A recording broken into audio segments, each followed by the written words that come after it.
Hello and welcome to Reimagining Love. I'm Dr. Alexandra Solomon. Relationships have the power to wound us and the power to heal us. As a clinical psychologist, author, and professor at Northwestern University, I've devoted my life to studying intimate partnerships and family dynamics. On Reimagining Love, I'm here to translate complex clinical topics into tools and takeaways that you can use in your relationships today. If you're ready to develop relational self-awareness and create vibrant and loving relationships with the people who matter most to you, you've come to the right place. I'm so glad that you're here.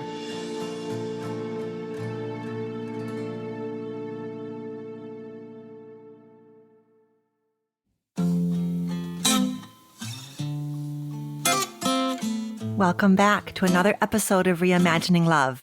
Today's show is a deep dive episode, just me, just you, talking about creating happy and healthy relationships. And today is part 2 of our series called 10 Essential Skills for Navigating Conflict.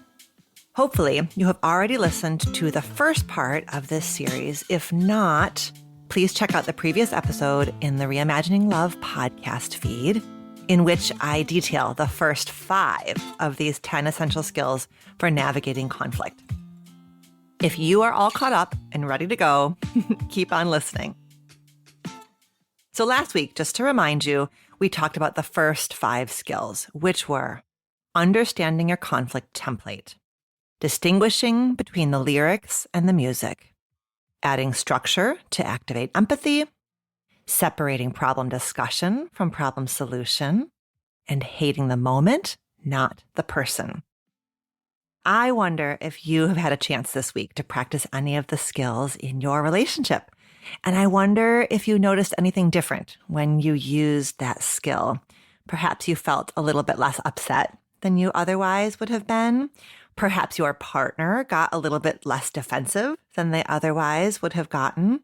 Perhaps the tension between you dissolved a bit more quickly than it otherwise would have. These are all wins. When it comes to love, we are talking about progress, not perfection. And as I said in last week's episode, there is a really big difference between knowing what regulating our emotions and using empowered communication look like during conflict and being able to regulate our emotions and use empowered communication during conflict. This is the difference between awareness and enactment. And we've got to keep in mind that we get to be both whole as we are and forever works in progress. We are not always going to get it right, but we can commit again and again to a growth mindset, and we can commit to practicing these new skills. You might find, for example, that these skills are pretty easy for you to use when the topic is money, for example, but harder for you to keep in mind when the topic is parenting. Or you might find that these skills are pretty easy for you to practice for a while, and then you get hit with a series of challenges that leave you feeling more stretched, more fragile, more tender, more easily set off. Noticing patterns like this is really important because it allows us to advocate. We can say to our partner, listen, I know that having difficult conversations about parenting is really hard for me. So let's go slowly. Let's commit to taking breaks as needed. Let's practice using that speaker listener technique, which you remember was skill 3 from our last episode. So these 10 skills kind of become your roadmap. They remind you of what a more empowered, more compassionate, more effective mindset looks like when it comes to conflict. When we embark on a journey of any kind, we need to know where we're heading, right? And here, our journey is towards navigating conflict in a healthier way. And these 10 skills become our roadmap. They give us a structure. They point us in the direction that we want to go. And what I know for sure is that using these 10 skills, even just a bit more consistently, will help you begin to view moments of misunderstanding or disappointment as even just a little bit less scary or a little bit less upsetting. Because ultimately, these painful moments do have a lot to teach us about ourselves and about our partner if and as we're able to stay even a little bit more engaged, a little bit more calm on the inside, a little bit more curious, a little bit more patient, more gentle with ourselves and with our partner. So around here, we are all about practice, practice, practice, and lots of grace. This week, I'm going to teach you skills 6 through 10. We are going to cover in today's episode the following. Skill 6, adopting a we perspective. Skill 7, avoiding intimacy blocking language. Skill 8, using intimacy promoting language. Skill 9, offering heartfelt apologies. Skill 10, forgiving and looking ahead. We got a lot of ground to cover, y'all. If you are a newsletter subscriber, you will receive a worksheet in this week's newsletter that summarizes everything we've covered in these 2 episodes. If you want to become a newsletter subscriber, you can sign up by clicking on the link in the show notes or by heading to dralexandrasolomon.com and scrolling to the bottom of the homepage. And then you can get on the newsletter and receive these bonuses like this week's worksheet, which packs a punch and which puts everything you need in one place for easy reference going forward. All right, I'm going to do the same caveat this week that I did last week because it's just that important. As I did in part 1 of the series, I want to remind you that we are focusing today on ordinary, normative, expected conflict. So unfortunately, we know that in intimate partnerships, conflict can become abusive, toxic, and dangerous. Some signs of unhealthy conflict include yelling and screaming, name-calling, intimidation and threats, throwing things, and any violence or putting hands on a partner. These are significant problems that affect mental health and relational well-being, and they are problems that cannot adequately or appropriately be addressed in this format. They are problems that warrant the care of a couples therapist or a social service agency that can help with safety planning. And we have included some of those resources in the show notes. All right, skill number 6, adopting a we perspective. To set up this skill, which is one of my favorites, I want to give you a quick and nerdy backstory. Within the field of couples therapy, there are a variety of approaches. There are different ways of treating the kinds of problems that people bring to couples therapy. You've got your cognitive behavioral couples therapist, you've got your insight-oriented couples therapist, you've got your emotion-focused couples therapists. And each of these teams has different language, a different set of priorities, different beliefs about how to reduce relationship distress and create change. And each of these teams has done research, and their research findings show the effectiveness of their particular approach to treating couples. So then, in 2014, a team of researchers, Doug Sprankle, Sean Davis, and Jay LeBeau, conducted something that's called common factors research. So these 3 researchers looked across all the major models of couples therapy in order to explore whether and what these approaches have in common, what unites these different approaches, and whether there's any kind of unifying mechanisms for creating change. And these researchers found 4 common factors that underlie all of the major approaches to treating couples. I am not going to talk you through all 4, but what I do want you to know for our purposes here is that these common factors researchers found that no matter the model or the school or the team, no matter what brand of couples therapy any given couples therapist is practicing, every single approach to helping couples do stuff differently has a methodology that helps couples conceptualize their difficulties in relational terms. In other words, no matter the brand of couples therapy, every approach has some set of tools or strategies that helps partners move away from a story that sounds like this, my partner did this to me, and move towards a story that sounds like this. The more my partner does X, the more I do Y, and round we go, stuck in this dance or this pattern or this cycle. Every approach to couples therapy has a method for helping a couple conceptualize their difficulties in relational terms. Why is that? Because it is so much easier to see what the other person did to create this problem. And we tend to have a really hard time holding a more complex, a more nuanced understanding of what actually are relational dynamics. It's not that you did this thing to me. It's that the more you do this, the more I do this, and we get caught up in this cycle or this dance. Unfortunately, our default setting tends to be that it's so much easier to point our finger and focus on what our partner is doing. We are all at risk of telling what the author Chimamanda Adichie calls the single story. We're at risk of telling the single story. It's harder for us to see how our words and our actions contribute to a problem. And it's even harder to look at a conflict as a pattern or a dance or a cycle. When a couple sits down for their first session of couples therapy, if we were able to kind of see the little thinking bubbles above each partner's head in session 1 of couples therapy, it would look like this. Above partner A's head would be a little thinking bubble that says, finally we're here. Finally, this couples therapist and I are going to help partner B understand the error of their ways. Unfortunately, above partner B's head is also a thinking bubble that says, yay, I can't wait for this therapist to help me explain to partner A all of the ways in which they are a pain in my ass.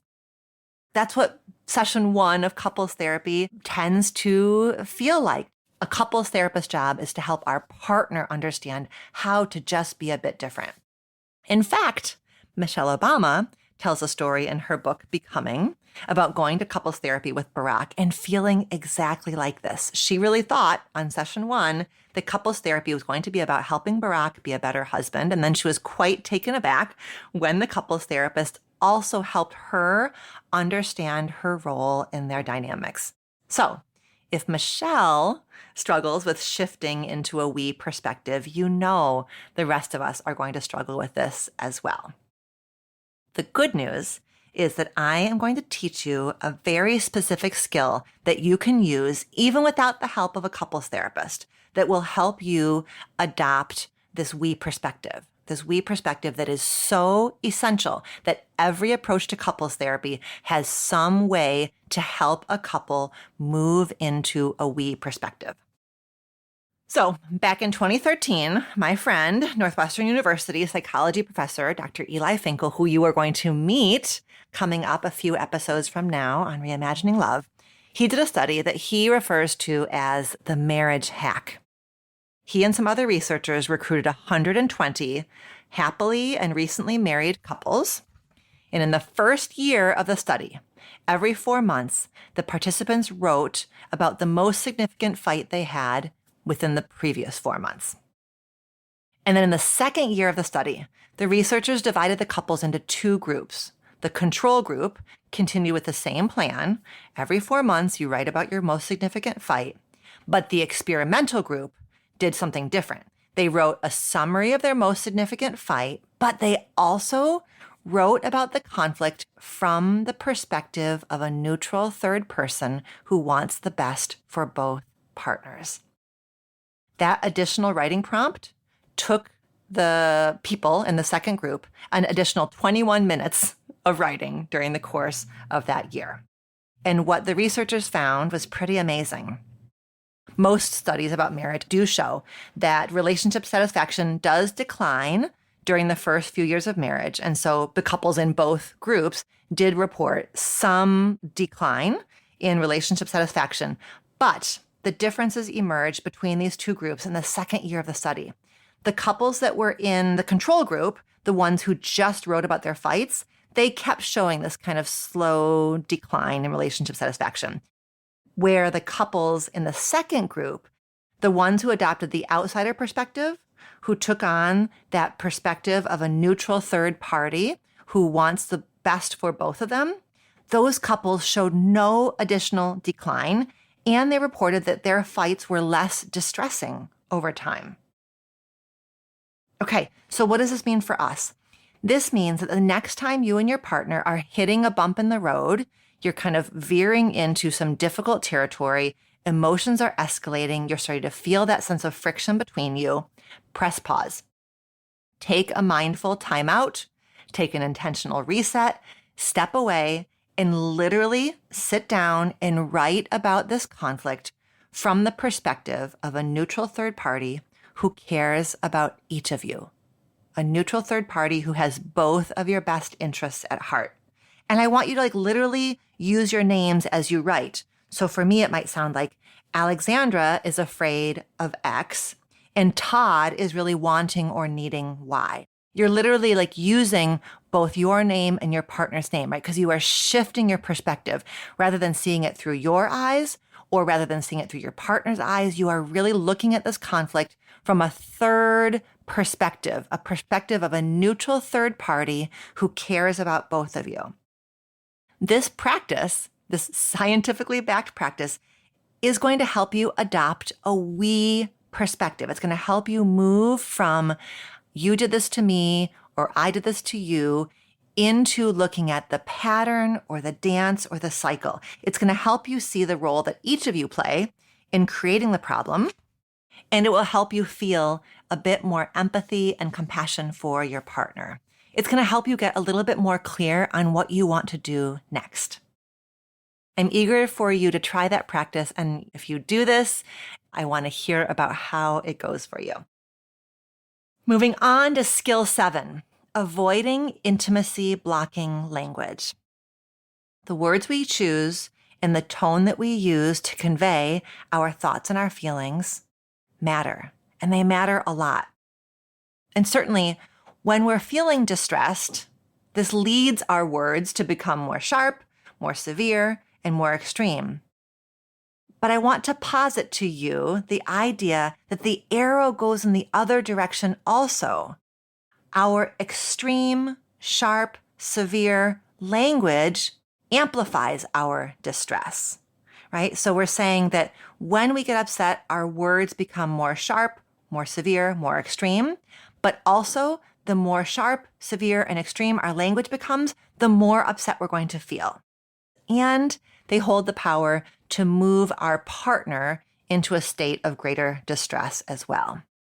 So skill 7 is about avoiding the language that tends to block intimacy, language that tends to reinforce our pain, language that tends to push our partner further away. I'm talking here about words or language choices that make an unfortunate situation even more polarized or even more extreme. So if you're ready, let's talk through 6 intimacy blocking language choices that are really common, that I hear a lot in couples therapy, that I certainly have been guilty of using in my own marriage. I have trained my brain to listen for these 6 language choices, to notice the urge to make these language choices and to choose something more intimacy promoting instead. So here they are. Here's the 6. Avoid using always and never. You always do this to me. You never have my back. Always and never are efforts to convey the depth of our distress. But saying always and never pretty much guarantees that your partner is going to come back to you with an example that disproves your declaration. They're going to say something like, I do have your back. Remember last week when my mom called and da-da-da-da. And then when your partner brings up the example that disproves your declaration, you're going to feel like your present concern has been invalidated, and on and on and on. So always and never fall into the criticism category of Dr. John Gottman's 4 Horsemen of the Apocalypse. So if you remember from episode 8 of Reimagining Love with Liz Earnshaw, she talked us through those 4 Horsemen of the Apocalypse. So if that language is sounding new to you, go ahead and head back to episode 8 and listen to that. But always and never fall into that criticism category, and they're ineffective. They amplify relationship distress. They erode trust. Using always and never also implies or conveys that you believe there is a consistent personality flaw that lives within your partner, which is going to create more panic and more distress inside of you, versus there is an unmet need that you have, or there's a concern about how our partner has handled something, right? That distinction between who our partner is and what our partner has done. So just stick with the example. You didn't. I wanted you to. I feel disappointed that you didn't, right? You can even describe a pattern. I'm concerned because this has happened a few times lately. That's very different than going into always and never. All right, number 2, character assassination. This is a term that therapists use. Character assassination is that sense of like just describing your partner in ways that convey that you believe they are broken, damaged, beyond hope and repair. So saying things like, you're crazy, you're an asshole, you're lazy, you're just like your father, right? These are getting us towards that realm of emotionally abusive language if it becomes a pattern. Certainly. Name calling and character assassination are antithetical to creating and nurturing a healthy relational ecosystem, right? They just block connection. Certainly, again, this language conveys that we are really, really upset, but it's also language that's going to make us more upset, and it's language that certainly is going to push our partner away, make them feel unsafe, spike their defensiveness, and ensure that we are not going to get what we need. Number 3, arguing that others agree with you. So saying things like, my friends all think, or my therapist said, or any normal, rational person knows. These are all intimacy blocking language choices. So when we feel like our concerns are not being heard or understood, it is really understandable that we want to bring in the reinforcements, right? Our therapist, our friends, people in the media, whatever it is. But arguing that others agree with you promotes a kind of right-wrong mentality that's going to keep the two of you stuck. Because then it becomes very likely that your partner's going to say something like, why are you talking to your friends about our problems? It's going to feel like a boundary violation. And or your partner's going to feel ganged up on and therefore more defensive. So when you have an urge to kind of bring in those reinforcements, what I would like you to remember is that your concerns warrant your partner's consideration simply because they are your concerns. I don't want you to feel like you need to bring in backup in order to feel legitimized. In a happy, healthy relationship, when our partner experiences a concern or when we experience a concern, that is reason enough to slow down and attend to that concern without needing to bring in the research, the opinion of friends, the opinion of a therapist, right? That concern ought to just be able to stand on its own 2 feet. Intimacy blocking language choice number 4, guilt trips. Guilt trips sound like this. I do it for you. If you really love me, you would.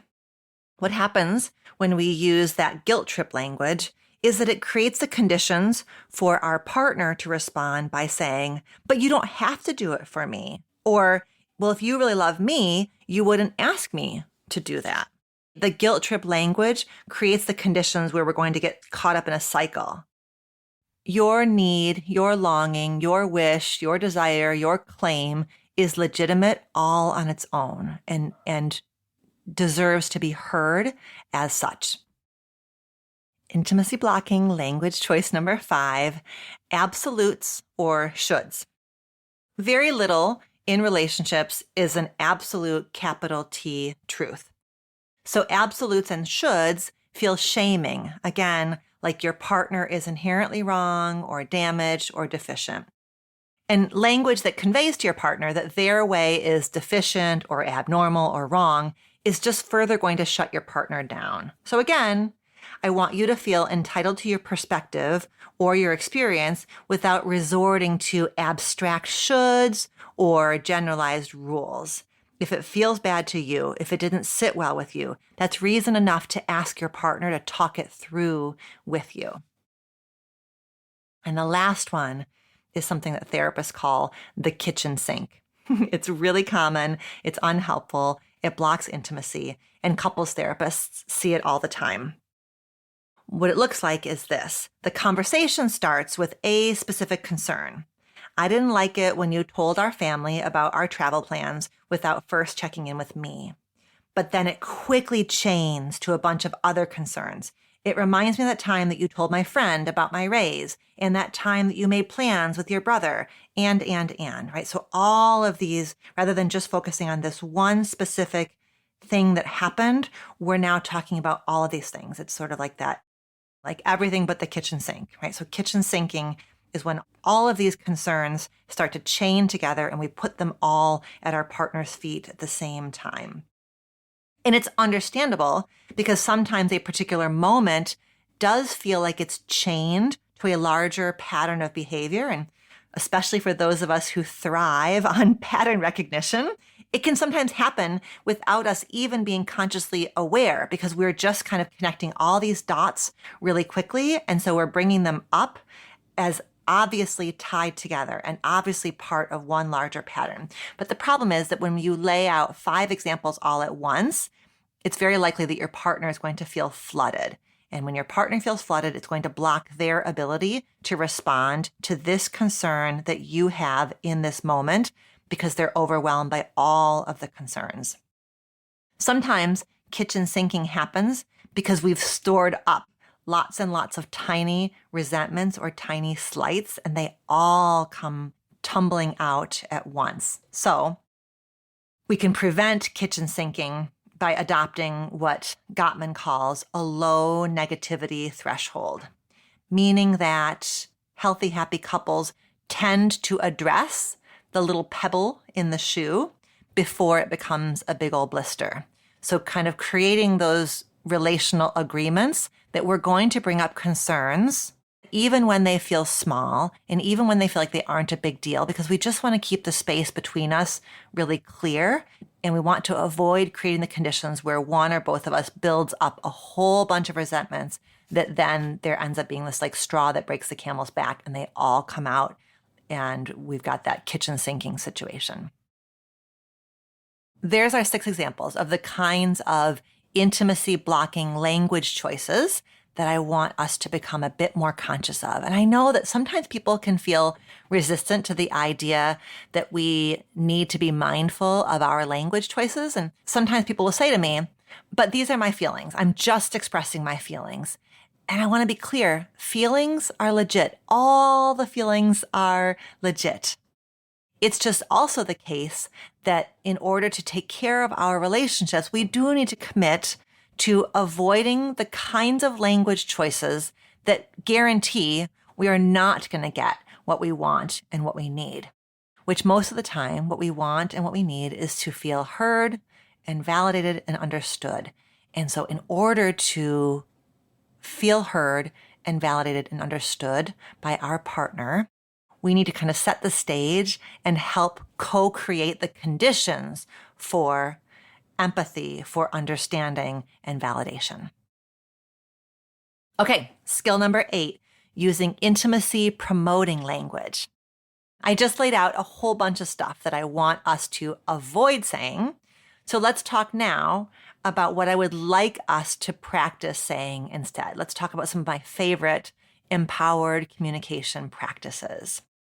What you're going to see is the theme that runs through all 7 of these empowered communication practices is the idea that couples therapists love to say, which is that behind every criticism is an unmet need.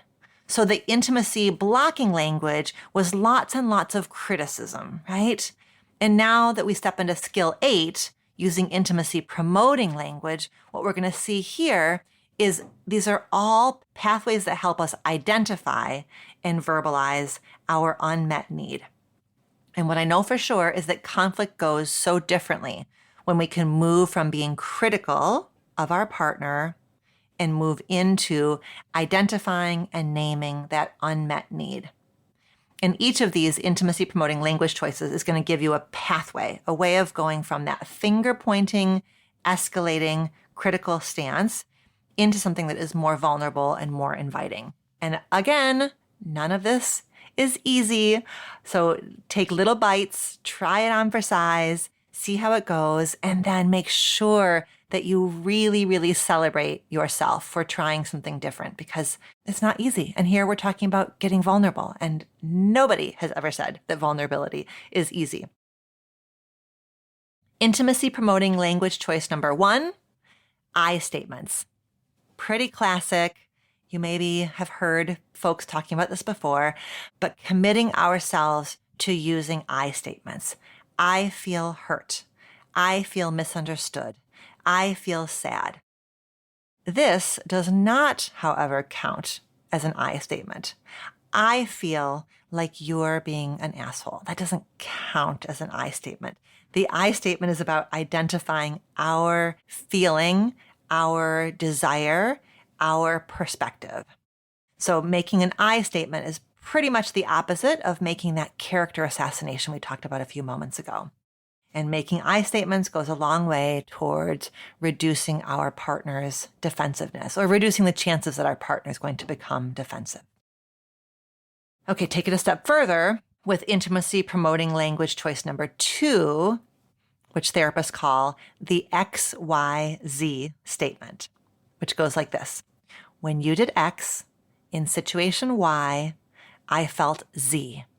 So for example, when you told our family about our travel plans when we were together for dinner on Sunday, I felt sad and embarrassed.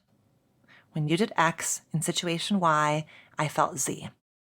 What you're doing when you make an XYZ statement is you're bringing up a specific concern in a specific context, and it has that element of the I statement. It really is inviting collaboration and conversation rather than rationalization, explanation, defensiveness, which just feels horrible to hear.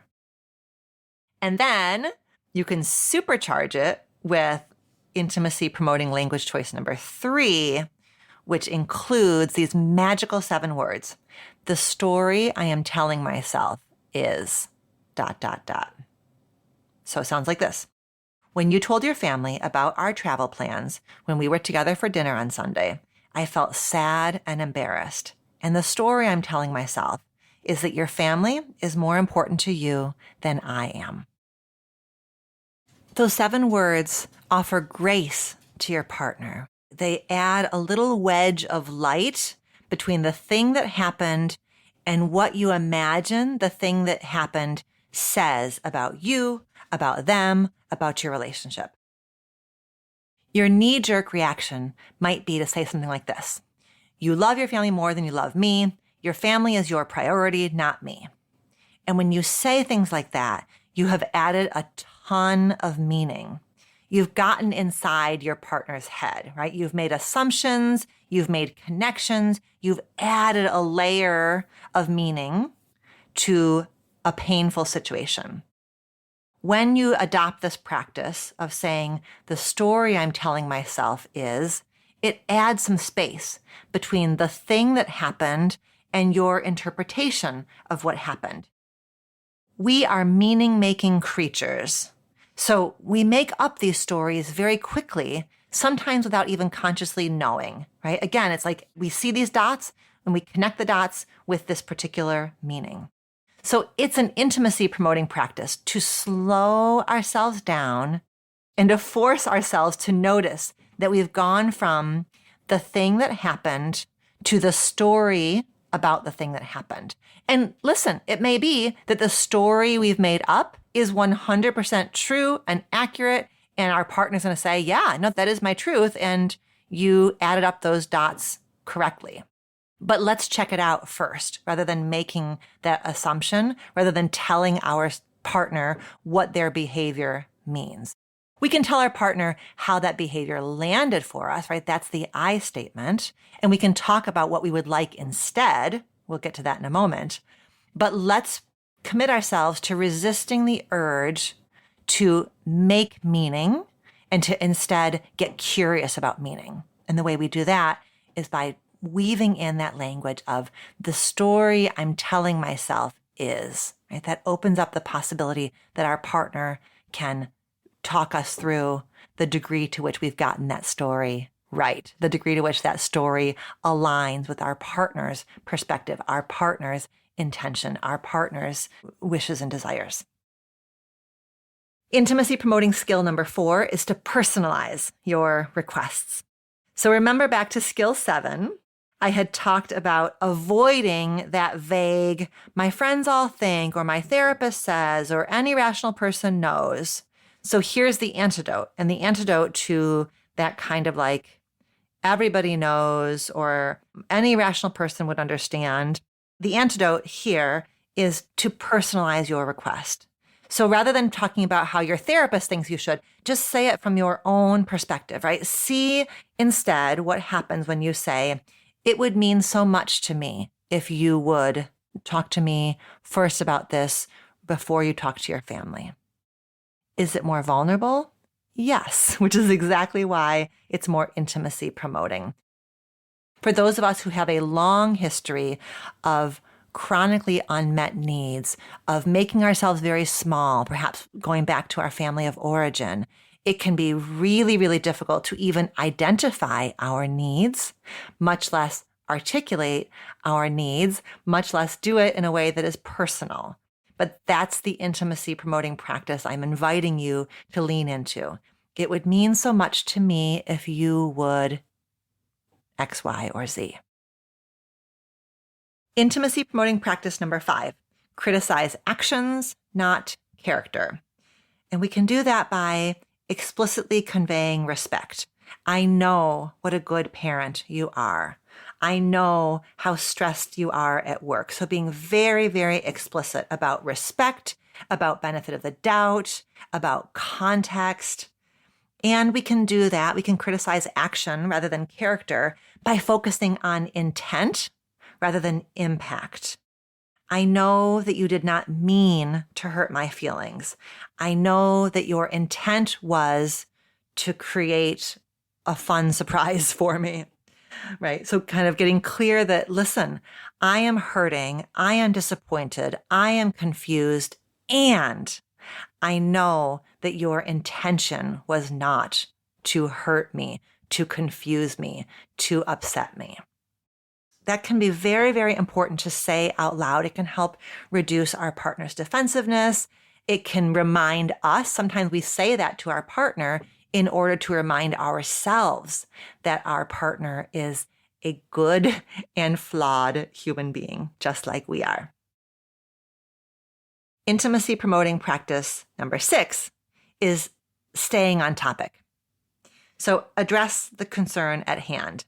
This one is the antidote to what we were talking about before, kitchen sinking, right? So rather than focusing on all of the examples that prove this one point, focus on this particular example, this concern at hand. If it's your partner who's doing the kitchen sinking, if your partner is bringing up 5 concerns at once, see if you can help the two of you just tackle one at a time. And you can say that explicitly. Like, I hear that you have 5 concerns.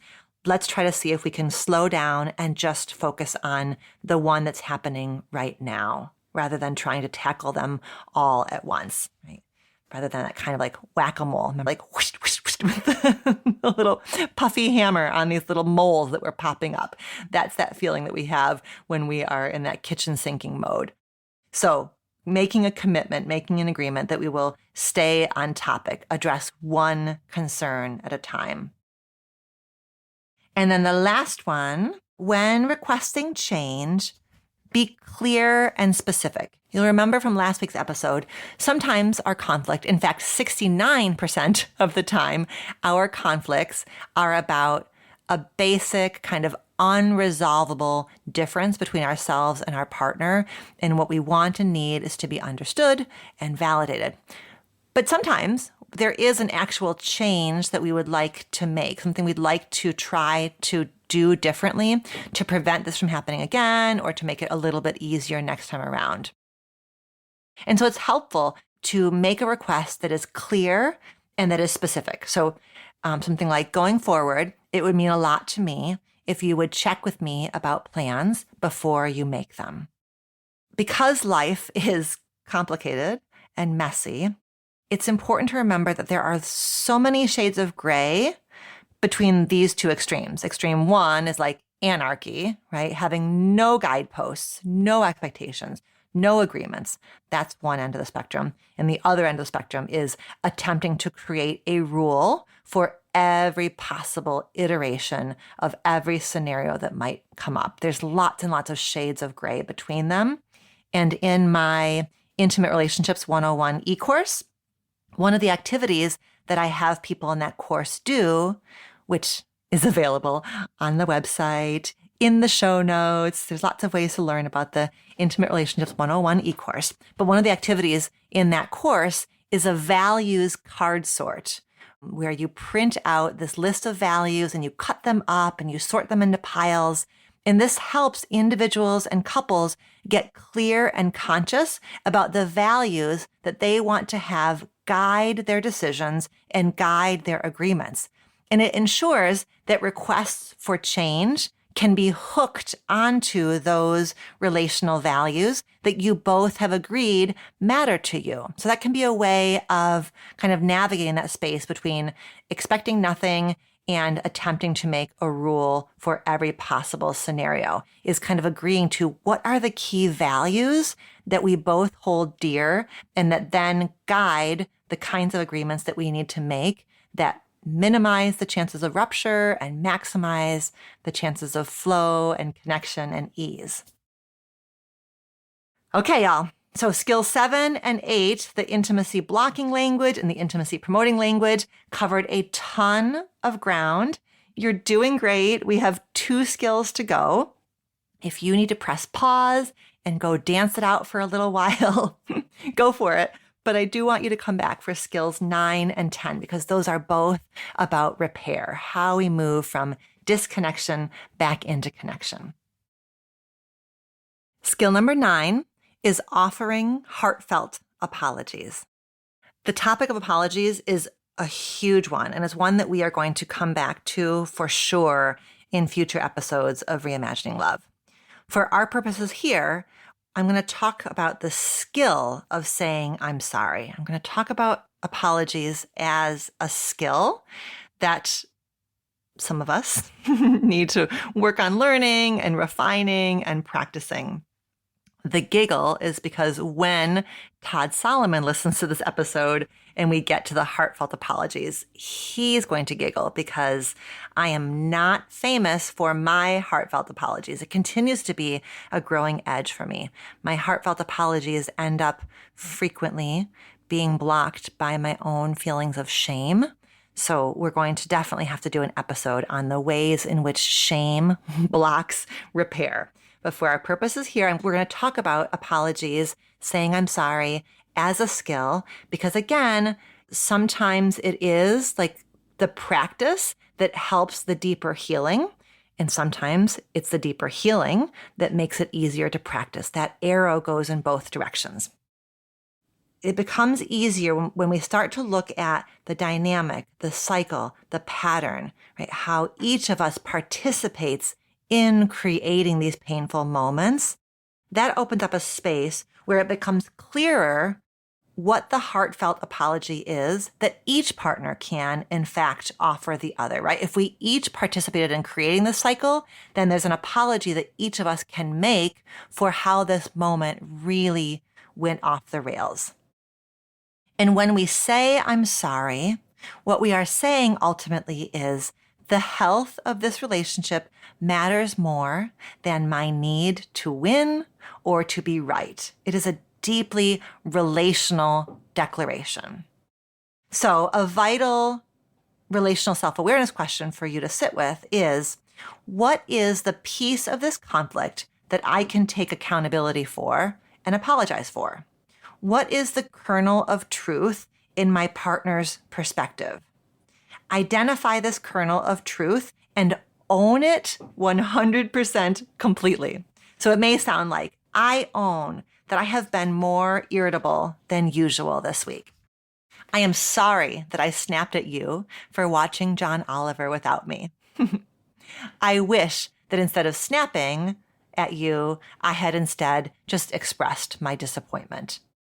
So owning that piece of it, taking responsibility for the ways in which we handled the situation in a way that we don't feel proud of, we don't feel good about, and that had an impact on our partner. I've got 8 elements for you, 8 elements of a heartfelt apology. A heartfelt apology includes these. Number 1, taking responsibility. I did X. I snapped at you. I raised my voice, right? I didn't call you when I said I would call you. It just takes responsibility.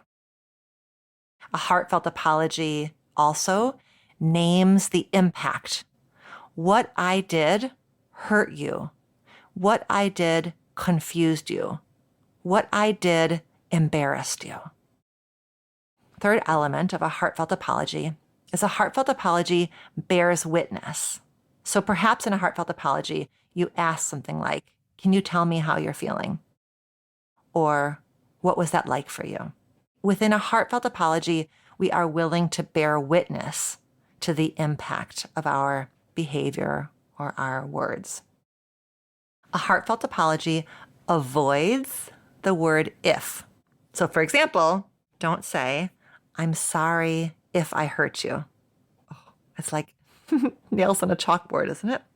Because by this point in the conversation, we've already established that I'm hurt, right? So the if really negates the heartfelt nature of that apology. I'm sorry if I hurt you. Do you hear that? The if is really minimizing and deflecting. The next element of a heartfelt apology is a heartfelt apology avoids the word but. So for example, don't say, I'm sorry, but you know I didn't mean it. Generally speaking, anything that you say after the but negates everything you said before the but, right? So I'm sorry is actually a complete sentence as it is. So really, really, really resist the urge to add that but. A heartfelt apology avoids the passive voice.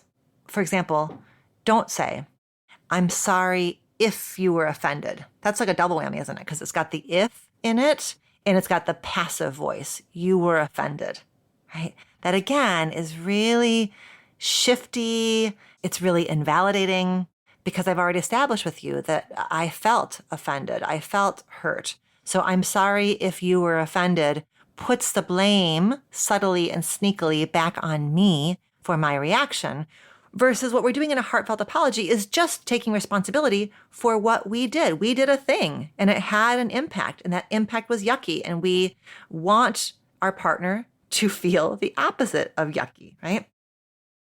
The next one is avoid cross-complaining. So don't say, I'm sorry I did X, but you did Y. So again, it's sort of that double whammy of there's a but in there and there's a cross-complaint in there, right? So the but is invalidating and the you did Y, I did X. I'm sorry I did X, but you did Y. It's spinning it back on the other person. Now, what we're moving ourselves towards is a space where both of us can offer apologies to each other for the element of the conflict that we handled in an ineffective or a hurtful way. So the hope is that I can take responsibility for my part. I did X. I'm sorry that I did X. And that then you can step forward and say, I'm sorry that I did Y. So we can avoid that cross-complaining by just working together to create the conditions where I'm sorry is pretty easy to say and well received, and that my apology invites forward your apology. The last element of a heartfelt apology isn't always the case, but and this can really help a heartfelt apology land, is to offer an amends action or a change. So for example, saying something like, I'm sorry that I did X. I wonder if this would be helpful going forward, right? Make sure whatever you offer is doable and that you can commit to it. And again, it's not always the case that there needs to even really be a changed behavior, but it does help. Some people, there's that quote, the best apology is changed behavior. So sometimes it is helpful to say, I'm sorry I did X, and going forward, I'm going to commit to putting a reminder in my phone. I'm going to commit to checking in with you before I make these kinds of decisions. So again, just make sure it's doable and that you really can commit to it. And we're not expecting perfection, but we are We like progress. Final few reminders in terms of heartfelt apologies.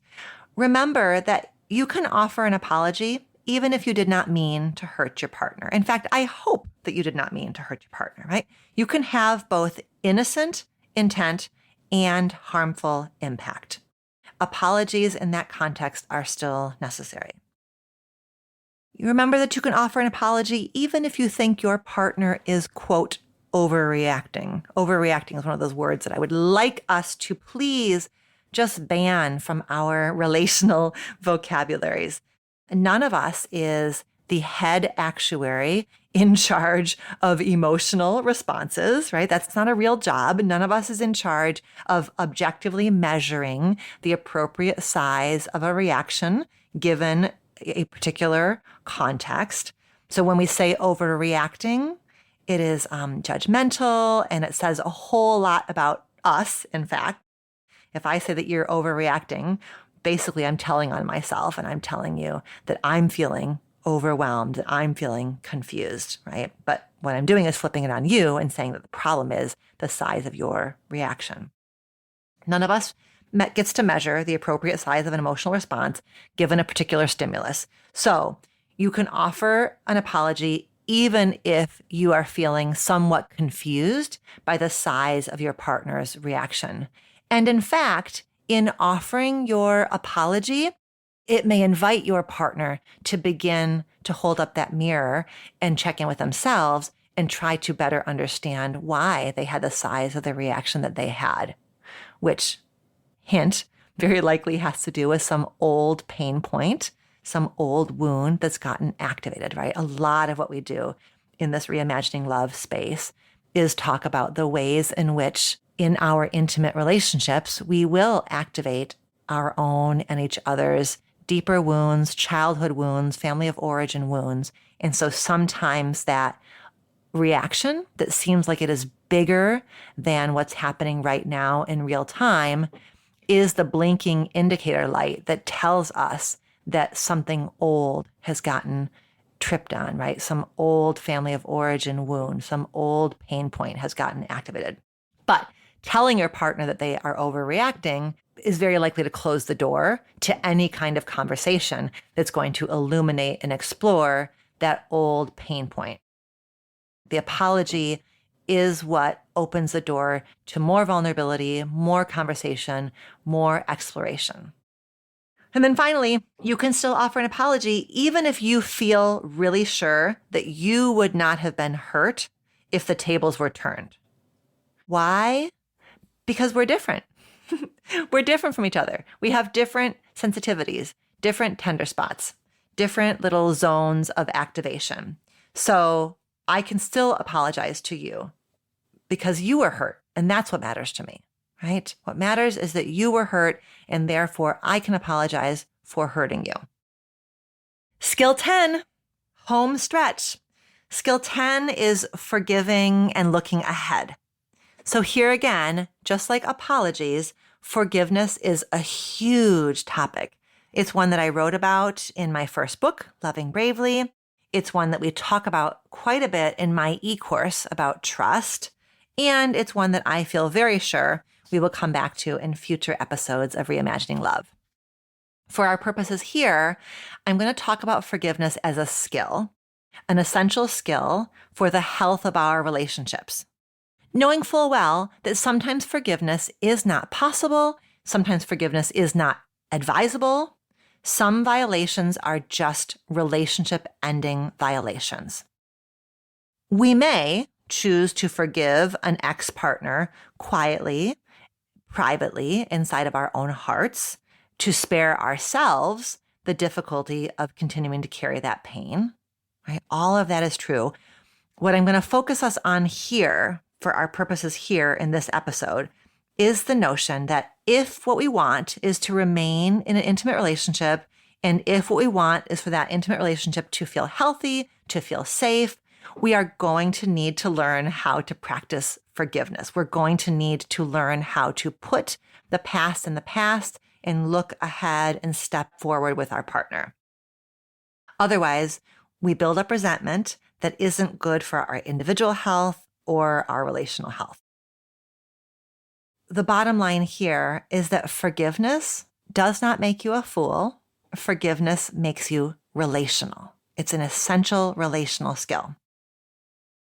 And like every other skill we've covered here, the process of forgiving is a relational process. Your ability to step into accountability invites me to step into forgiveness. Your willingness to apologize invites me to forgive. These things are tied together. My willingness to forgive also makes it easier for you to be accountable now and going forward. So this is a back and forth. This is a process. For apology and forgiveness exist together, right? They are two sides of the same coin. I have two quotes I want to share with you from Rabbi Kushner, quotes from his classic book, which is called When Bad Things Happen to Good People. The first quote that I want to share is this one. Good people will do good things, lots of them, because they are good people. They will do bad things because they are human. And the second quote is, are you capable of forgiving and loving the people around you, even if they have hurt you and let you down by not being perfect? Can you forgive them and love them because there aren't any perfect people around, and because the penalty for not being able to love imperfect people is condemning oneself to loneliness? Ooh, I love those quotes. Notice any reactivity that you're having, because I am not asking you to be a doormat. I am not asking you to accept any old kind of treatment. I am asking you to look at the stories that you perhaps attach to the idea of forgiveness, and to invite in this added layer that forgiveness does not make you a fool. It makes you relational, that it's required for us to be able to put slights, to put conflict in the rearview mirror, and to focus on rebuilding and opening ourselves back up again. So I think about forgiveness on a spectrum. At one end of the spectrum is the really quick, it's fine, let's move on. At the other end of the spectrum is holding a grudge, kind of chewing on that slight or that wound in an ongoing way, withholding forgiveness. So those are the two ends of the spectrum, right? The really, really quick forgiveness, it's fine, let's move on. And then the really slow, the absence of forgiveness, the holding on of a grudge.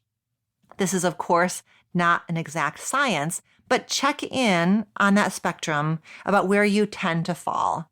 Those of us who tend towards the really quick, it's fine, let's move on, that end of the spectrum, forgive quickly because that space between ourselves and our partner feels really threatening. That like ongoing tension, that dis-ease between ourselves and our partner can feel frightening, can feel scary, can feel threatening. Or perhaps we do the really quick, it's fine, let's move on, because we feel guilty that our partner is feeling badly. Those of us who tend towards the holding a grudge end of the spectrum perhaps do that because we want to ensure that our partner really gets it, right? Like, I'm going to hold a grudge, I'm going to withhold my forgiveness because I really want to make sure that you've learned your lesson. This end of the spectrum can really sort of teeter on punishment. Ultimately, we want our partner to step into accountability because that's who they want to be, rather than because they feel adequately and amply punished by us. Accountability that somebody steps into only because they're being punished does not really set the stage for lasting change. So if you find yourself on that end of the spectrum, kind of holding a grudge, and you're doing that because you believe it's the only way that change can get created, I wonder if you might consider that, in fact, we are motivated to create change because we want to feel better in our own skin. We want to feel more like we are living in our own integrity, not because we've been adequately punished. So we can move ourselves out of those extremes towards something more in the middle of the spectrum by checking in with ourselves.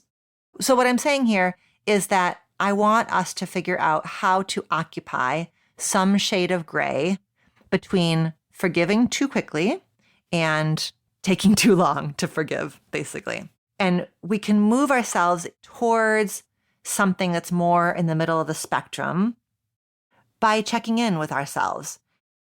When we're in a situation where our partner has made an attempt to apologize, to own, to take responsibility, and now the ball is in our court to let go, to move on, to step back into connection, we need to take some time and check in with ourselves. So remembering that our emotions are like waves. They rise and they fall. Are you feeling yourself kind of naturally beginning to settle, beginning to feel a bit more calm on the inside, feeling like there's a bit less pain or charge around this thing that happened, right? You're letting in your partner's accountability. You're letting in some perspective. Are your feelings starting to settle naturally? If not, maybe you want to do some practices to help your emotions settle a little bit, right? A hot shower, a run, a walk in nature, listening to music, like just helping the body settle can create a little bit of space inside of ourselves that feels like forgiveness, that feels like acceptance. I don't like that this happened, but it did happen, and I'm committed to this relationship. And I know that there is no perfect partner, and I know that I'm not perfect either, right? That those practices to kind of settle the body down can start to invite in some of those gentler thoughts. Are you beginning to hold both your hurt and your compassion for your partner? That can also be a clue that you're starting to integrate this conflict and you're feeling ready to move towards forgiveness. As you and your partner move through the apology and through forgiveness, it's very likely that you're not going to immediately step back into silly and fun and playful and sexy and let your guard down 100%, right? It's pretty unrealistic to go from tender conflict right into silly, fun, playful. But imagine moving more from conflict into comfort, into silly and fun, right? So thinking about comfort as a middle ground or a middle space that goes from the conflict into back to feeling easy and close and connected. So focusing on comfort. So see if you can identify something that the two of you can do as a couple that is low risk, high comfort, right? What's kind of the low hanging fruit here? What would be an easy, connecting, comfortable thing to do together? Maybe going to get some coffee, maybe running some errands, maybe watching a show together. So it's important to be willing to be proactive, right? That we have to be proactive about creating the conditions to feel comfortable around each other. And that as we feel comfortable around each other, we can feel a bit more playful, a bit more silly, a bit more erotically connected. That thinking about comfort as a way station between conflict and repair. Knowing full well that as you come back together, you may both be feeling a little bit tender and a little bit tentative. I think it can be helpful to name that, saying something like, I'm glad we're going for a walk, even though I think we're both feeling a little bit shaky still, right? As you come back together, proactively doing something that feels comforting and comfortable, it may be helpful to have a little bit of a conversation together in which you reflect on your process. And I'm going to give you 4 questions that you can ask your partner and ask yourself as you reflect together on your process. Those questions are, 1, what are you proud of about how you handled this frustrating experience with your partner? What are you proud of about how your partner handled this frustrating experience with you? What went better than it would have gone 6 months ago or 2 years ago or last week? And the last question is, what went better than it would have gone in your family of origin? So those 4 questions are the kinds of questions that invite you to feel proud of your progress, proud of your partner. Maybe it literally is maybe the only positive thing you can say is that you're proud of your ability together. You're proud that you invited your partner to go on a walk. That's huge, right? Making a repair attempt, inviting the two of you back into comfort is huge. That warrants being proud. If it's your partner who said, hey, let's go get some coffee, that warrants you being proud of them, right? Anything that we do to move into repair, even as we feel tender, tentative and shaky is immensely loving, and it's full of grace, and it's exactly what relationships need as you're coming off of a conflict. So if and when you notice negative thoughts about the conflict arising, shift your attention back to this moment, this cup of coffee, this walk, this conversation, this errand, right? So that we are in this moment. We're not back there in the conflict. We're right here in this moment of repair, of comfort, of tending to our relationship. Bringing your attention back to this moment is not ignoring that the two of you went through a conflict. It is instead proactively, intentionally, and mindfully looking ahead. It is taking responsibility for your part of shaping how the space between the two of you feels. There you have it. 10 essential skills for navigating conflict. I am so impressed at your ability and willingness to stick with me through these 2 episodes. It's a lot. I have every confidence that you have learned something new or connected some dots or that a little light bulb went off inside of your head. It's a lot of information. I would love for you to release the pressure on yourself to incorporate all 10 of these skills right here, right now. For right now, focus on maybe 2 or 3 that really resonated for you. Consider how those 2 or 3 skills might help you alter your approach or shift your language the next time you and your partner face a challenging situation, or you and a loved one. Everything we talked about here can be used in intimate partnership. It can also be used in family relationships, friendships, and work relationships. Thank you so much for listening, and I will see you here again next week.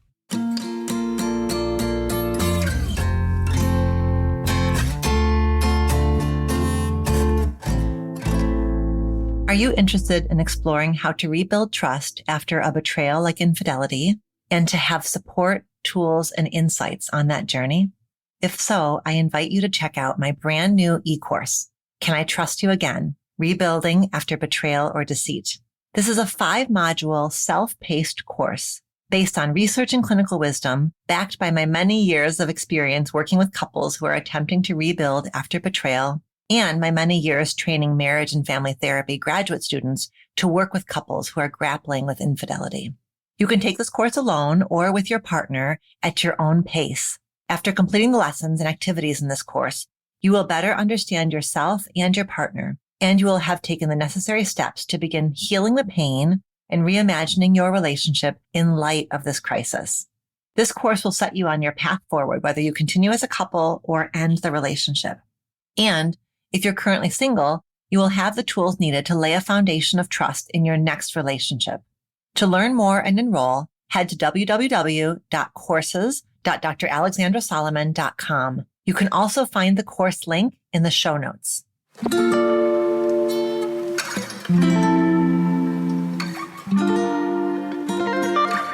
Thank you for listening to our show. Our producer is Elizabeth Vogt. Our editors are Mary Chan and Danelle Cloutier of Organized Sound Productions. Our theme music was composed by Slade Warnkin. Reimagining Love is executive produced by me, Dr. Alexandra Solomon. Do you have a relationship question that you want to have answered on the show? Follow the link in the show notes of this episode to send in a written or audio question. Questions can be about intimate partnerships, family relationships, friendships, you name it. I can't wait to hear from you.